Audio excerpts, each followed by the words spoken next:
Pray, Lord, we just come before your throne of grace this evening, and Lord, as our lips have declared, we worship you. Lord, tonight as we listen to your words, may it be a sweet aroma of worship before you, O God, that as we listen and as we affirm your words into our hearts, tunay nga, Panginoon, kami ay makapag-worship sa inyo. And Lord, continue to open our spiritual ears, spiritual eyes, so that we can go deeper in our worship with you.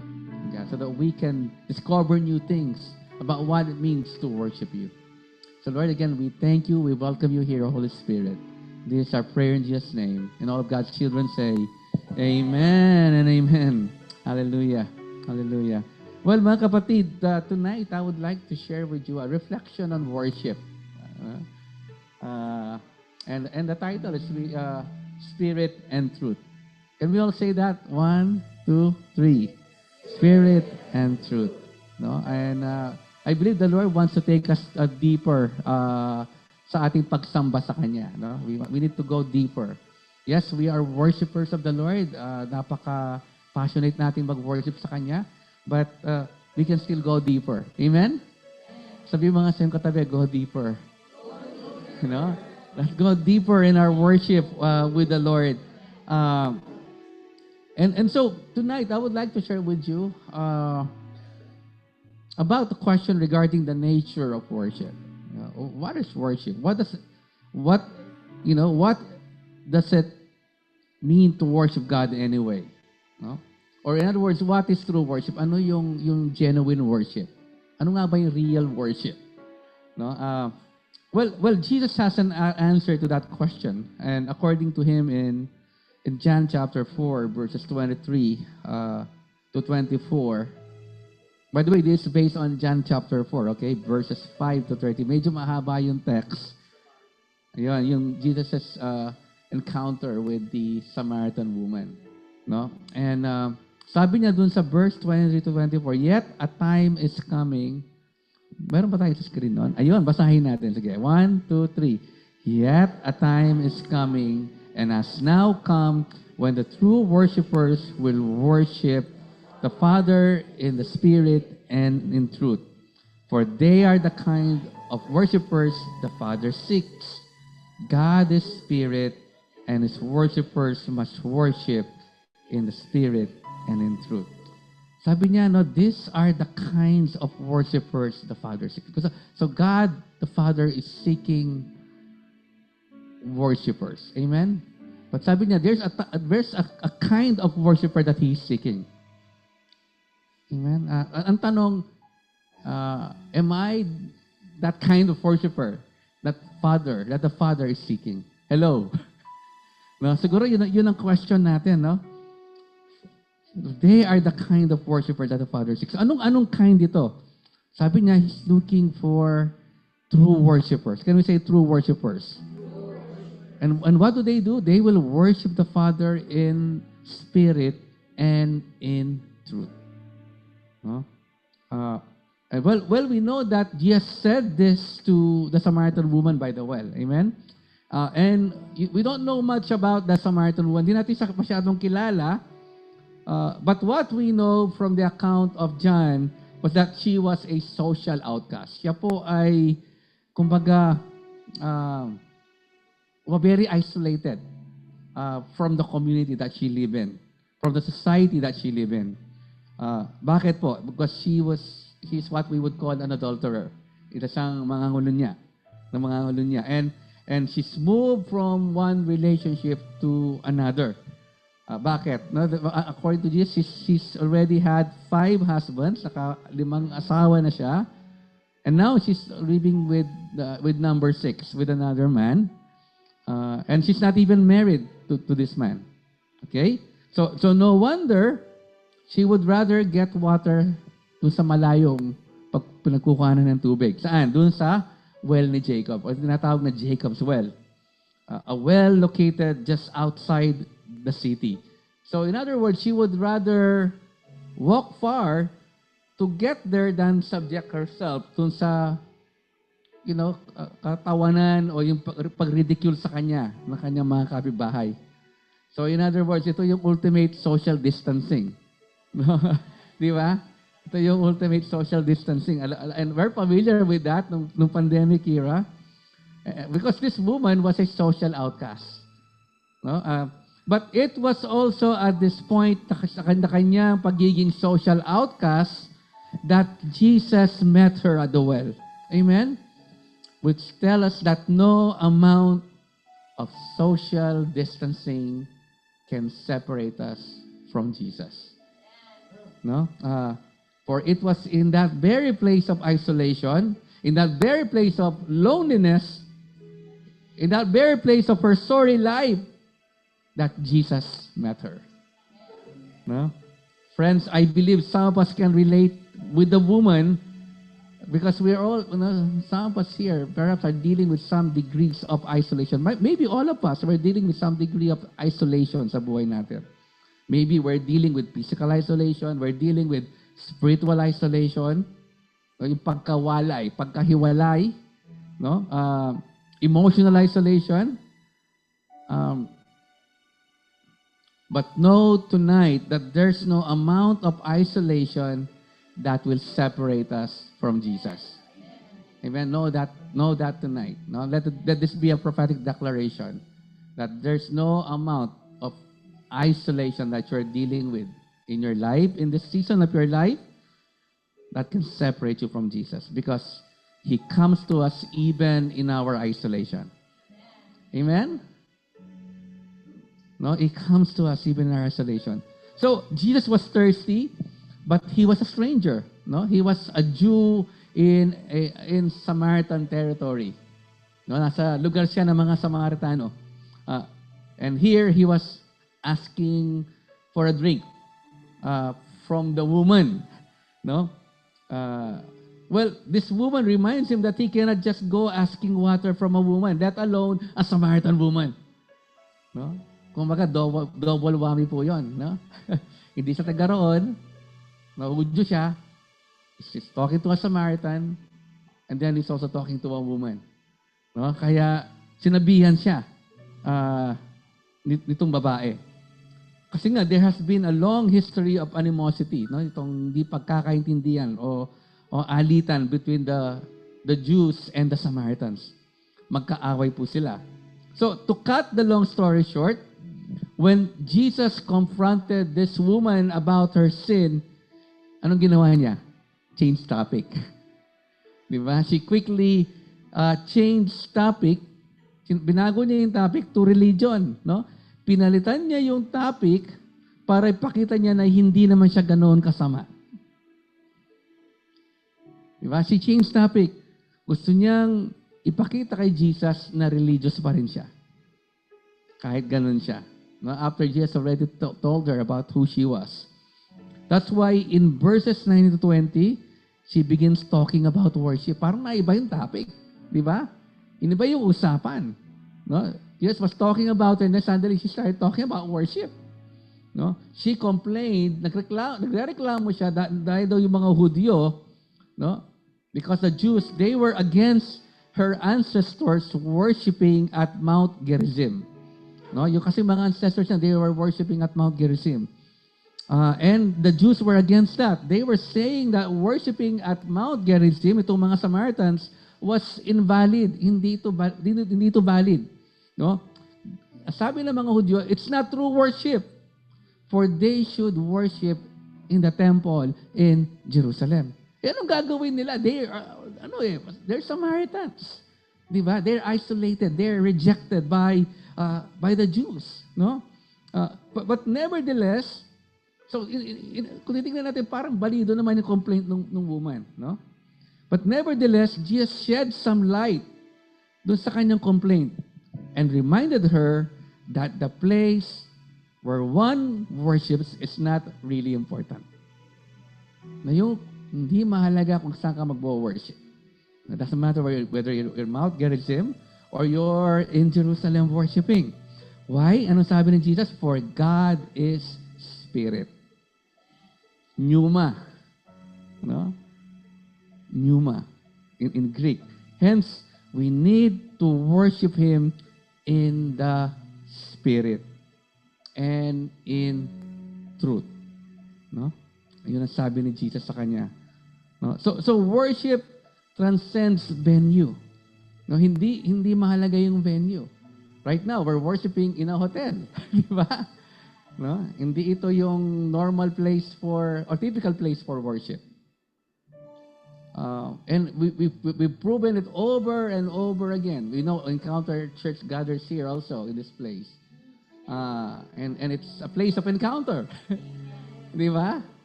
And so we've proven that over and over again. No? Yung pong lugar ng pananambahan, no? It transcends the other intricacies which we associate with worship. What matters most is that we worship the Father in spirit and in truth. Amen? It's the kind of worship that the Father seeks. Yung hinahanap ng Ama ayon kay Jesus. No? No, it's not the corporate singing, it's not the preaching, it's not the prayers, and I dare say, not even the sacraments and the different means of grace. Although these are essential.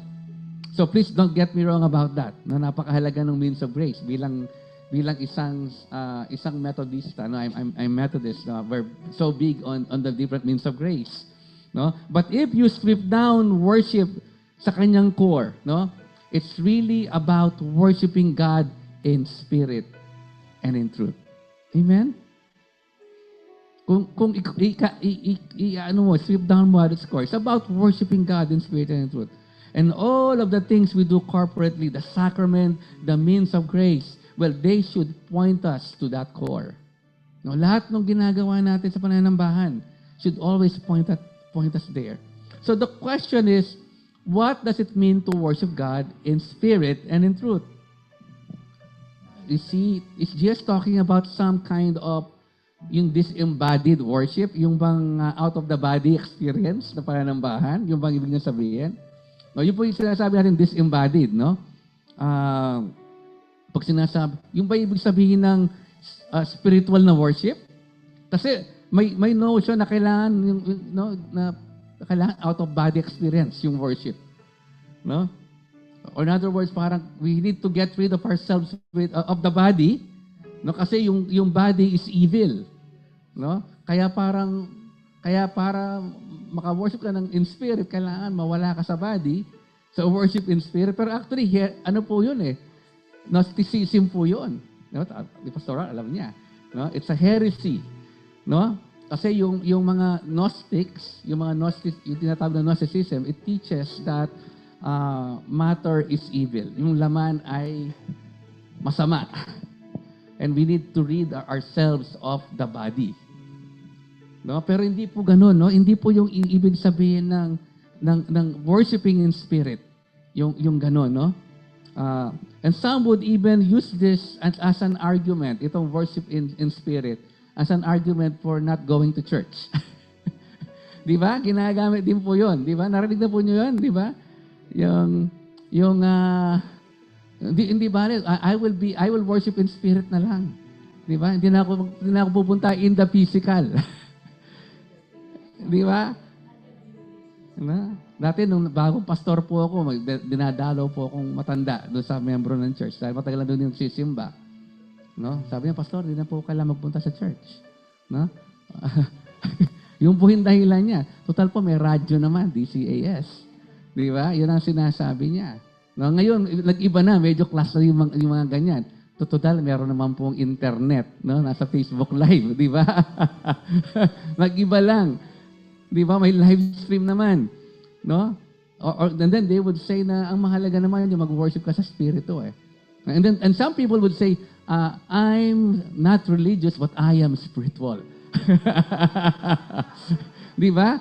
Gnosticism. Di ba? Gnosticism po ang tawag doon. No? It's a modern day Gnosticism. No? Yung mga nagsasabi ng gano'n, I'm not religious, but I'm spiritual. No? And so, yun po, no? Some would even think na yun ang ibig sabihin ng worshiping God in spirit. So, ang question is, ano ibig sabihin ni Jesus? So let's begin with the first one. We need to worship God in spirit. No? Can we say that? Worship God in spirit. So how do you worship God in spirit? Well, I think it's important to look at what happened in John chapter 3. Anong nangyari sa John chapter 3? Sino yung naka-encounter ni Jesus? Si Nicodemus, di ba? Well, no? And then I think there lies the key, no? Because there, Jesus encountered Nicodemus in John chapter 3. Anong sabi niya sa John 3:3? Sabi niya, no one can see the kingdom of God unless they are born again. Di ba yun ang sabi ni Jesus kay Nicodemus? At nakita natin doon sa text na yon that Nicodemus did not understand what Jesus was telling him. No? Kaya nung sabi niya, how can someone be born when they are old? Di ba? Surely they cannot enter a second time into their mother's womb to be born. Hindi pa pwedeng bumalik siya muli sa sinapupunan ng kanyang ina para may panganak muli. No? So in other words, clueless si Nicodemus. He was clueless with what Jesus was talking about. Why? Because he was thinking in physical terms, in biological terms, while Jesus was talking in spiritual terms. No? We had a class the other day, doon po sa Candaba, and I kind of talk about this. Nandun po si Pastor Nicaloy. We had an empowering academy. And I said there, it's like, si Jesus tsaka si Nicodemo, hindi sila magtagpo ng frequency. No? Kumbaga, si Jesus nasa 99.9 megahertz, si Nicodemo nasa 99.8 megahertz. Di ba? Hindi sila magtagpo ng wavelength. No? Because Nicodemus was thinking in physical terms. Hindi sila magtagpo. No? Kaya naman, anong sabi ng Jesus kay Nicodemus sa verse 6 and 7 ng John chapter 3. Basahin po natin if that's on the screen. Ayan. 1, 2, 3. Flesh gives birth to flesh, but the Spirit gives birth to spirit. You should not be surprised at my saying, you must be born again. So basically, Jesus was not speaking in biological terms. No? Not about the birth of the flesh, but the birth of the Spirit. Yun ang sinasabi niya rito, no? Ang sarap po palang makasigaw muli dahil ilang araw na ako walang boses. I'm back to my normal voice, no? So kung kailan pa uwi na ako. Pabalik na ako. So for the born again life is the work of the Holy Spirit. Amen? And He will give birth to a new spirit in us. Yun po yung gagawin ng Holy Spirit. Kaya naman ang sabi ng Jesus doon sa verse 8 kay Nicodemus, John 3 verse 8. Basahin natin. Sige. The wind blows wherever it pleases. You hear its sound, but you cannot tell where it comes from or where it is going. So it is with everyone born of the Spirit. Anong tawag nito sa mga born again? Born of the Spirit. Pinanganak sa Spirito. Amen? No? Kasi nga, Holy Spirit is like the wind. No? Ihip to kung saan niya gustong umihip. No? You don't know where it comes from. You don't know where it's going. There's this certain sense of unpredictability. There's a certain sense of mystery to the Holy Spirit. Amen? And since we are born of the Spirit, no, we enter into that same mystery. Amen? Kagaya ng mystery ng Holy Spirit. We enter into what we call the supernatural life. Sabi nga natin, supernatural life. And this supernatural life will never make sense to the world. No? Hindi magme-make sense sa world ito. No? Why? Because the Holy Spirit is going to change your perspective in life. The Holy Spirit is going to change your worldview. The Holy Spirit is going to change your priorities. And you will not think as the world thinks. Kanina, di ba, kaya binasa kanina, nag-prayer tayo. Di ba? I think this was mentioned. You will think not as the world thinks. Well, the world, sabihin sa'yo ng mundo to be happy. No, kailangan maging popular ka. Di ba? Kailangan marami kang likes sa Facebook. Di ba? You have to have lots of money, no? Malaking bahay, high-paying job, but yun ang ano eh. Well, that's the kind of life, yung pong nung time na yun, nagsisimula pa lang ako, no? As an engineer, no? Para ako naka-jackpot eh. Yun ang feeling ko eh. Yeah. Pero I was not happy.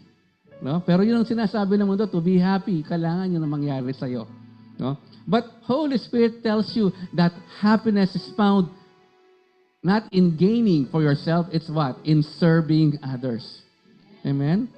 And when offended, the world will tell you to fight back. Gumanti ka. Di ba? But the Holy Spirit will tell you to forgive. Or when you're in financial crisis, no, the world tells you to be stingy. Di ba? You hold on to your money. Ayaw mo mawala yan. No? But the Holy Spirit will lead you to give. And to give even more. Amen? So the way of the world, ito yung tinatawag nating survival of the fittest. Di ba? Ito yung tinatawag nating parang, ano bang tawag doon? Yung evolution theory, di ba? Yung sinasabi ni Charles Darwin, di ba? Survival of the fittest. Di ba? Matirang matibay. But you know what? The Holy Spirit will lead you to think more about others. Di ba? Ganun po yun eh. And so with Holy Spirit, you will no longer see the world as the world sees it. You will no longer conform with the ways of the world, but instead, you are now conformed to the Holy Spirit. And this is the kind of life na sinabi, or that was foretold by Ezekiel. No? In Ezekiel 36, verse 26, one of my favorite texts sa Old Testament. Ano sabi po ni Ezekiel? Sabi niya, basahin natin, I will give you a new heart and put a new spirit in you. I will remove from you your heart of stone and give you a heart of flesh. And I will put my spirit in you and move you to follow my decrees and be careful to keep my law. Sabi niya, I will give you a new heart and then put a new spirit in you. Paano niya lalagay yung new spirit? Ang sabi niya, bibigyan niya tayo ng bagong puso. Paano niya gagawin yun? Tatanggalin niya yung pusong bato. Tatanggalin niya yung pusong bato. No? At papalitan niya ng pusong laman. Hindi po pusong mamon, pusong laman. Di ba? Heart of stone into a heart of flesh. So basically, hindi po ito hindi po ito heart bypass. No? Ito po ay heart transplant. No? Ito yung gagawin ni Lord. No, it's a heart transplant. Yung po yung gagawin niya. Papalitan yung pusong bato, yung ating mga tinatawag ng zombie hearts. No? And then change them to a heart of flesh. At pag ginawa na yon, He will begin to put a new spirit in us. And this is the very spirit that Jesus was referring to. So that we can worship the Father in spirit. Amen? No, yun po yun. No? For to worship in spirit is to worship with a changed heart. No? And it's the reason why we need to be born again. Di ba? And I'm sure tayo po born again, no? Our hearts need to be transformed from a heart of stone to a heart of flesh.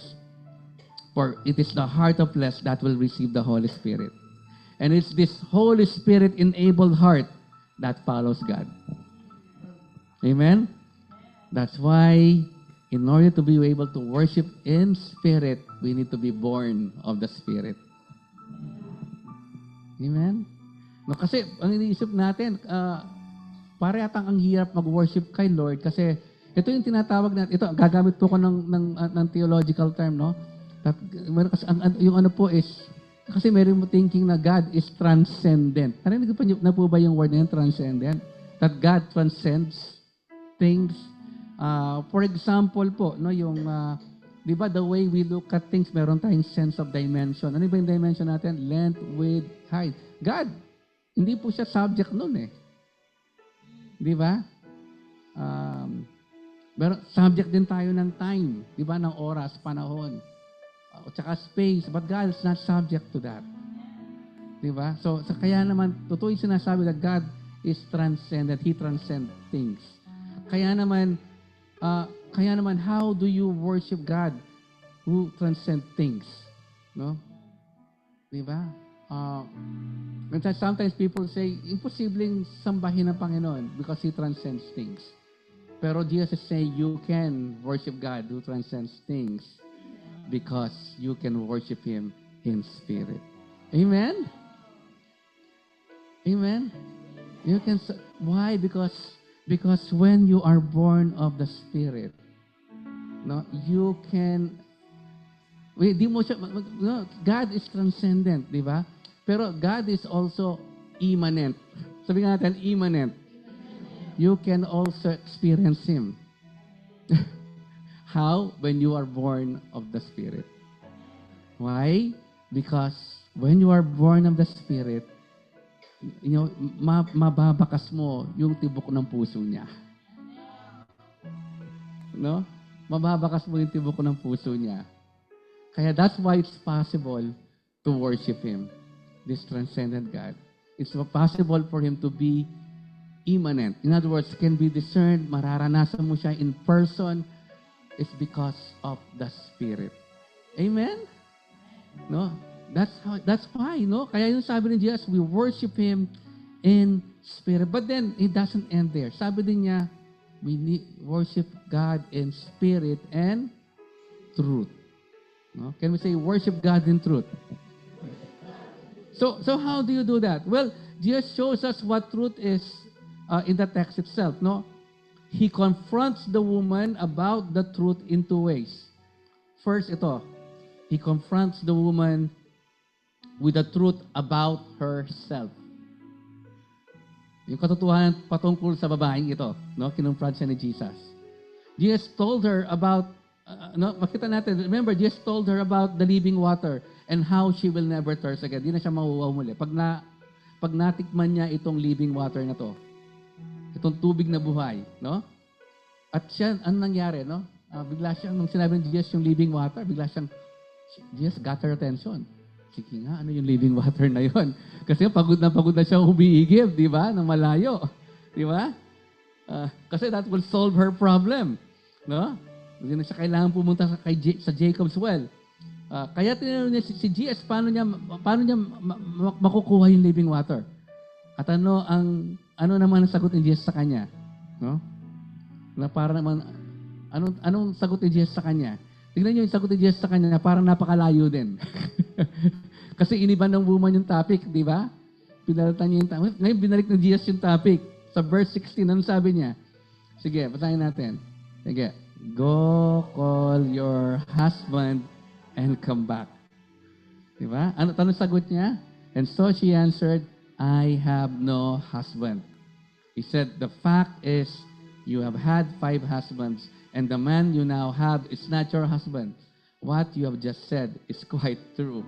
So in other words, Jesus exposed quite a touchy area in her life. No? Jesus knew the truth about her. No? Kilala siya ni Jesus. So in essence, He was telling her, you want this living water? Well, you have to accept this truth about yourself. Aminin mo yung problema mo. Diba? Sabi mga sa yung katabi, aminin mo. Diba? Aminin mo yung problema mo. Diba? Aminin mo, wag mo itago. Diba? Be honest. No? So here's the thing. If we are to worship in truth, we need to be willing to admit the truth about ourselves. No?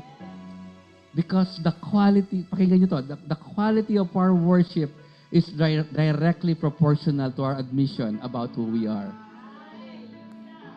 Ulitin ko, the quality of our worship is directly proportional, no, dun sa admission natin kung sino tayo.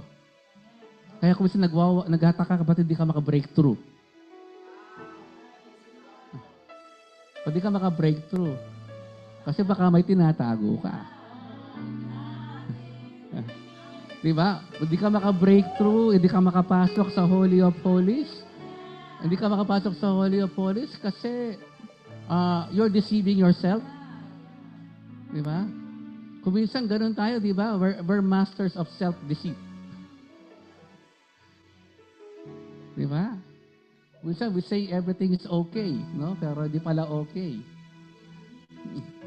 Hello? Di ba? O kaya ikaw ay nalugmok sa isang kasalanan pero it became so normal na parang hindi na siya kasalanan. At ayaw mong aminin na kasalanan. No? Di ba? You're in denial. Kaya hindi ka makapasok-pasok. No? Kaya yung worship naging naging parang routine na lang. Di ba? You go through the motions. Di ba? Pero walang lumalabas ng luha. Di ba? Parang ano ka na lang parang automatic. Kahit po tayong mga tinatawag na mga charismatic Christians, mga Pentecostal Christians, we pride ourselves doon sa praise and worship, yung passionate worship. Then sometimes meron tayong spiritual pride doon sa mga mahilig sa hymns, di ba? Yung mga traditional, we pride ourselves dahil kami passionate worship. Pero we're also susceptible to that. Di ba? Self-deceit. Di ba? Na hindi tayo makapagbigay ng honest, ng genuine worship kay Lord. Kasi we're deceiving ourselves. No? Now, the quality of our worship is directly proportional to our own admission about who we are. No? So if you really want to break through in worship, if you really want to experience the power of God, then aminin mo.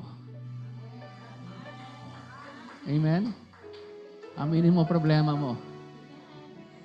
Maging honest ka. Wag mo, okay lang. It's okay. No? Kailangan mo lang, sabi nga ni Pastor, confess before the Lord. Diba? Confess mo lang, sabihin mo lang sa Kanya. Oh. At tignan mo, may mangyayaring breakthrough. You will break through. Amen? And so yun po, no? So here's the thing, we are to worship in truth. We need to be willing to admit the truth about ourselves. No? At ito yung makikita po natin kay Prophet Isaiah, di ba? Sa Isaiah chapter 6. When he encountered the Lord in the temple, what did he say? Doon sa verse 5. Isaiah chapter 6. Basahin natin. Sige, woe to me, I cried.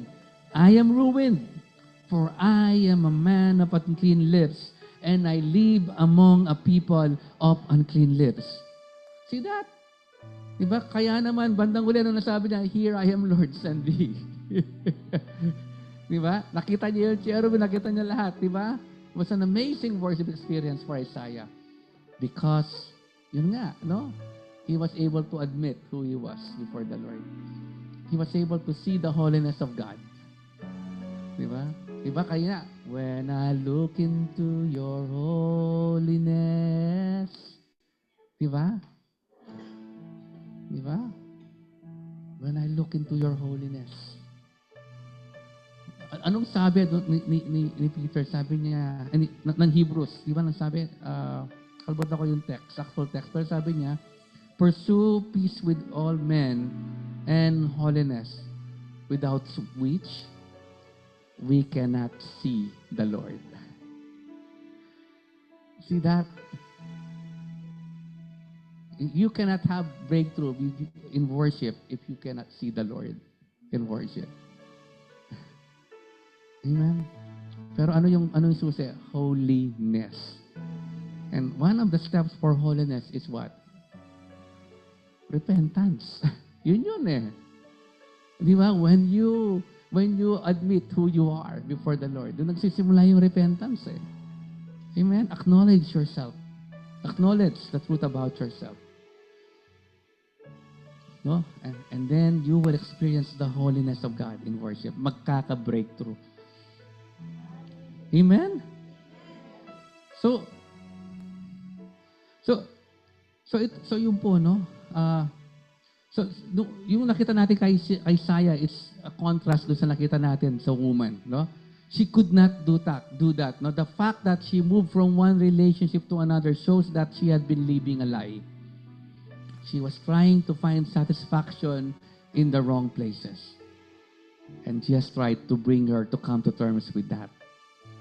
To acknowledge the truth about yourself is the first step to acknowledging that you need God. Yeah?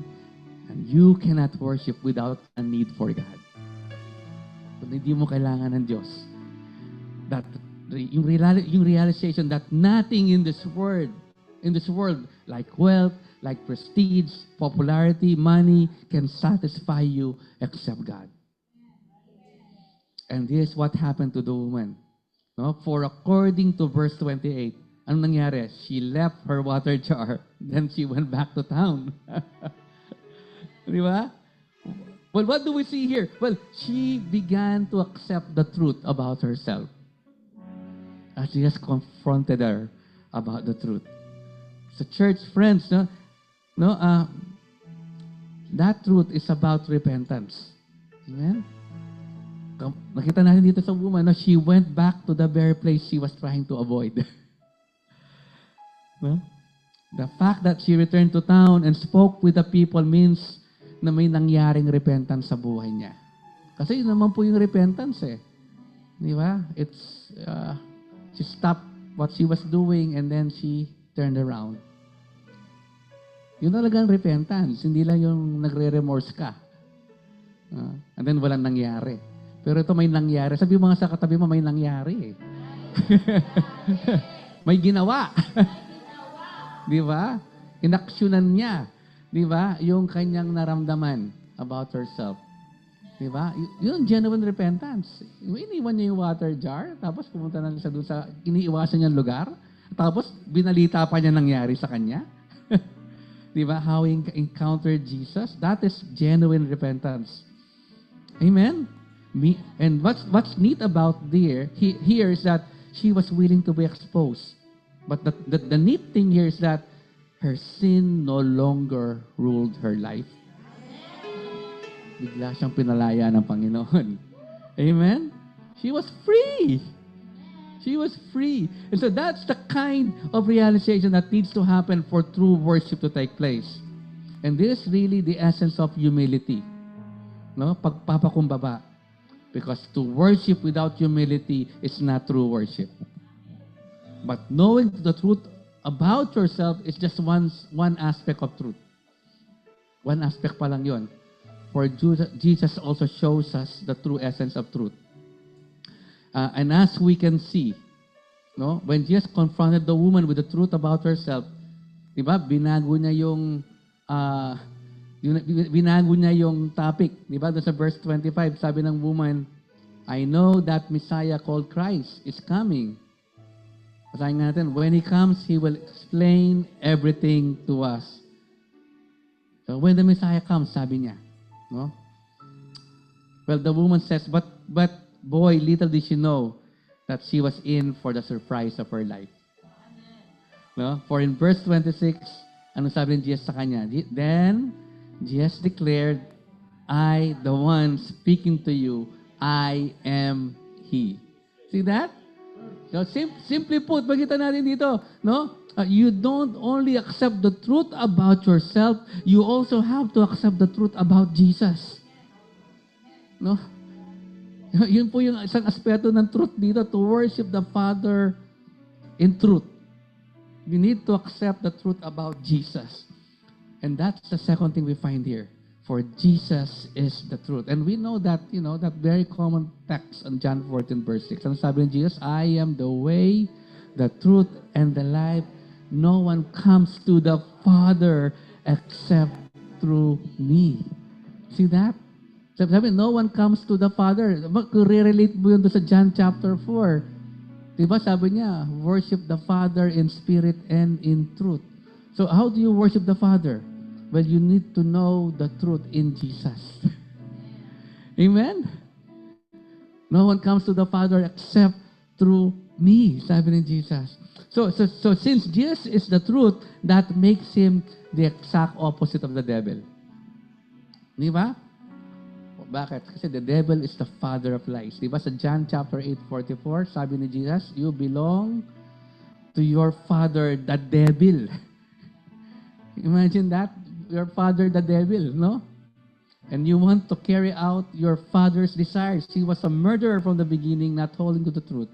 For there is no truth in him. When he lies, he speaks his native language. Yung kasinungalingan, yun daw yung kanyang dialect ng devil. No? For he is a liar and the father of lies. No? So there is no truth in the devil. So he is the antithesis of the truth. Kabaligtaran ng truth. Antithesis of the truth. And we know his lies is at the root cause of the world's troubles. Kasi nga, makita natin sa creation story, Genesis chapter 3, ano nangyari?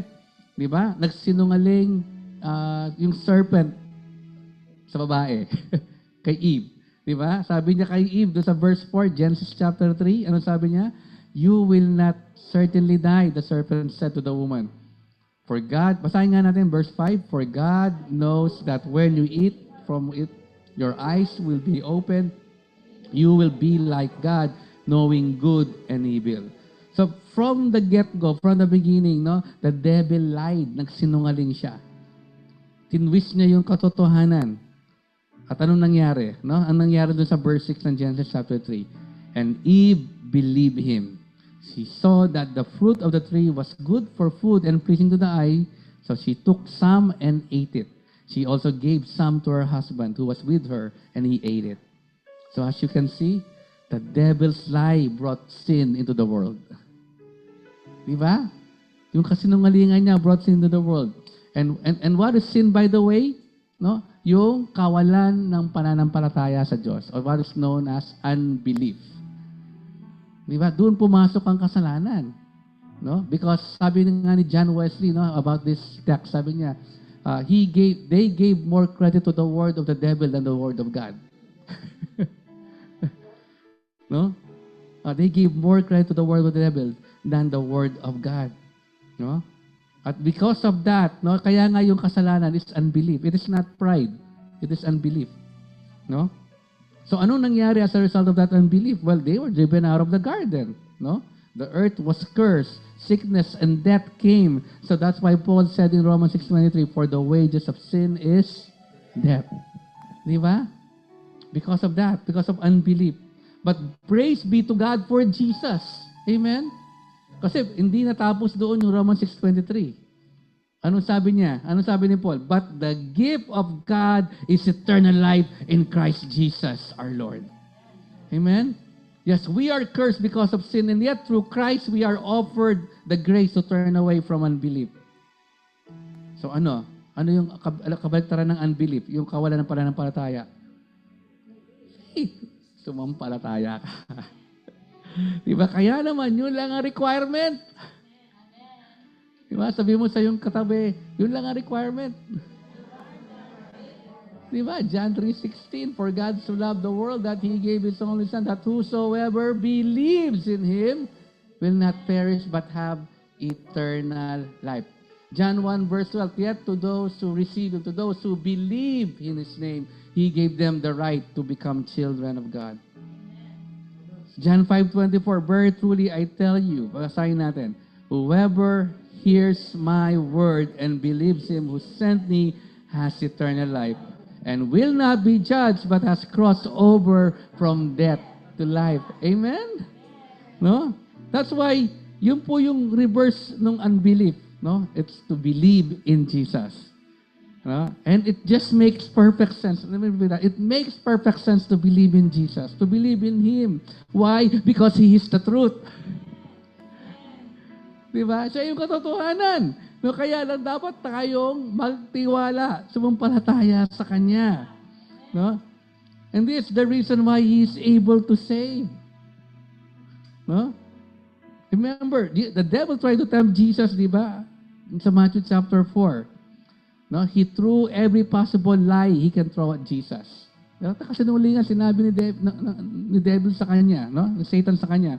But what we find is doon sa account na yun sa Matthew chapter 4, no? It's the reversal of what happened in Genesis chapter 3.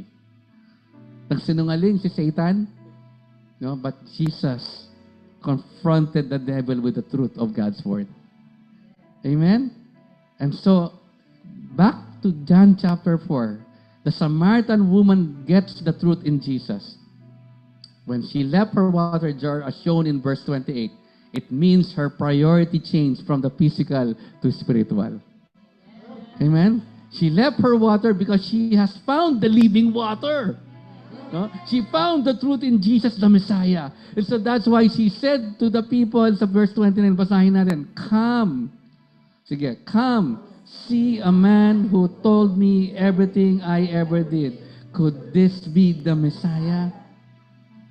No? Amen? And according to verse 39, sabi niya, many Samaritans from that town believed in Jesus because of this woman's testimony. Amen? And so, to worship in truth is not only means to acknowledge the truth about yourself, it's also to acknowledge the truth about Jesus. Aminin yung katotohanan patungkol kay Jesus. There can be no true worship without Jesus. Kaya naman po, no? When we worship, it's about Jesus. No? I mean, naalala ko po when I first came to the US, no, this was matagal na panahon na. It was my first Sunday. I came Saturday and then this was in New Jersey. Tapos po the next day Sunday, I had to go to church. And so I was so excited to go to church, no? Nakapunta ko sa isang church and then umupo doon. Pero parang I felt na may kulang. Kasi I was asking, where's Jesus here? Diba? No, I listened to the sermon, magaling na sermon yung nagbinigay na sermon, pero not once was Jesus mentioned. No? No, instead na exegesis ang nangyari, exit Jesus ang nangyari. No? No, exit Jesus ang nangyari. So, mga kapatid, no, when we worship, Jesus needs to be the center. If you're going to worship in spirit, anong sabi sa John 15:26, when the advocate comes, who comes from the Father, sabi ni Jesus, no, whom I will send to you, He will testify about me. Amen? Magkadugtog yung worship in spirit and worship in truth. Amen? Because when you worship in spirit, you are attuned with the Spirit. You are born of the Spirit. You are in line with the heartbeat of God. Pero at the same time, you know, as you worship in the Spirit also points you to Jesus. Because Jesus is the center of it all. Amen? A worship that does not lift up the name of Jesus, does not glorify Jesus, is not true worship. Amen? Kaya naman sabi ni Jesus, the Father seeks worshipers who will worship Him in spirit and in truth. Amen?